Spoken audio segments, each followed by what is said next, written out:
No parent would wish to be present at his child's funeral, but lately, for Yulia Klimchuk, it was the only thing she was praying for. Her son, Alexander, was killed in the first days of Georgian assault. And if it wasn't for his colleagues in Russia, this Georgian family might have never recovered his body.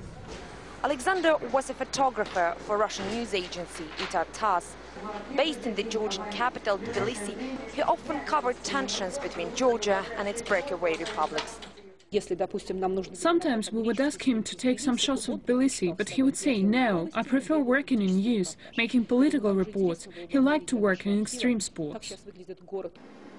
When Georgia launched its ground incursion into South Ossetia, Alexander and his colleague Grigi Chikladze were traveling with the Georgian troops. Nobody knows for sure what happened to them. Doctors couldn't tell me how they died. I was only told their bodies were picked up on the road by Russian troops and delivered here to Tskhinvali morgue. But it's very mysterious. Sergei Uzakov is also a photographer for Itar TASS. He was the one to identify the body and the one to promise Yulia that she will have a chance to bury her son. With the help of other journalists stationed in Tskhinvali, he somehow found 2 metal coffins and drove them across the border into Georgia. Other journalists have joined us here. Our friends from AP, Reuters, France Press, Time are here now. And we all see it is our duty to complete this. During this brief war, at least 4 journalists were killed and more than 10 injured.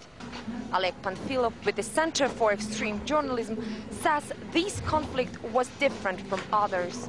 The working conditions for journalists were terrible. Among all the war conflicts in post-Soviet space and in Balkans, here it was the worst time for journalists.